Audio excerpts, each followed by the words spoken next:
So hi everybody, welcome back to our Rise L training, and this is our second video. So we're going to really work on building some of that background of why we are doing this kind of collaborative approach, and sort of also in this segment, what are some of our past experiences with collaboration.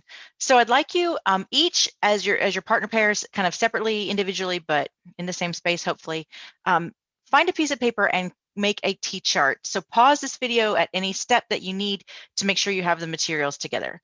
So you're going to create a T-chart, and you're going to make that space for the good, the bad, and even the ugly if you'd like. I'd like you to think back to different times that you've been asked to collaborate, whether it be professionally or as a learner yourself, in school settings or in community settings, and think about what went well and put that in the good, and what went wrong and put that in the bad or even in the ugly. So take some time. I'll let you go ahead and pause the video so that you can create your T-chart.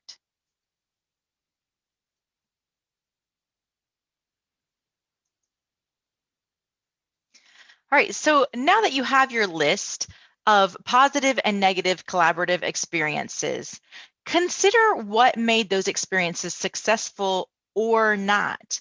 So if you need to, go ahead and add some more notes to your T-chart, considering what made these work and what made these not work.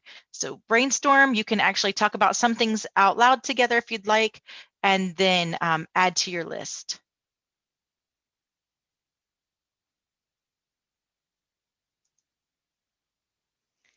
Okay, and finally, what I would like you to do is, based on those two previous steps, your good, bad, and ugly, and then what you can see that made those different experiences positive or negative.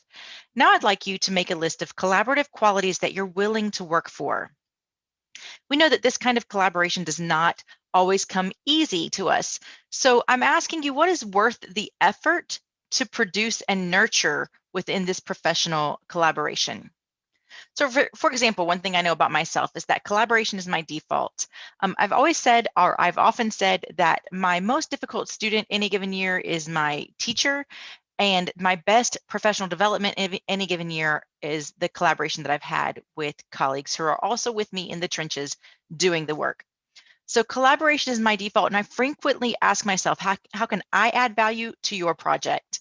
I love being able to problem pose, problem solve, co-plan, generate ideas and scaffolds with teachers that I work with. So another thing that I think is a quality worth bringing into any collaboration is the chance to notice gifts and create spaces for my colleague to shine. So I try to practice deliberate appreciation, especially where we complement each other, where somebody is bringing something I actually can't bring or don't bring very easily. Another thing that I personally value is that when there's conflict, I like to fall back and find that place of mutuality.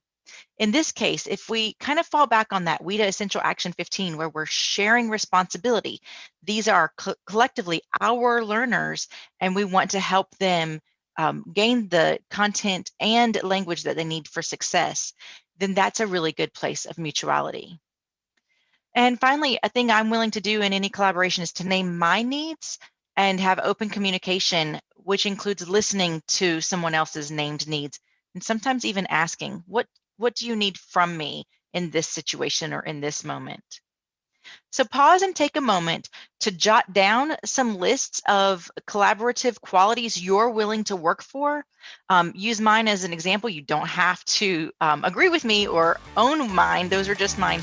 But on your own, write down some of those ideas that are really valuable to you. And when you've got that done, feel free to stop the video and take a time to share that back and forth with your partner.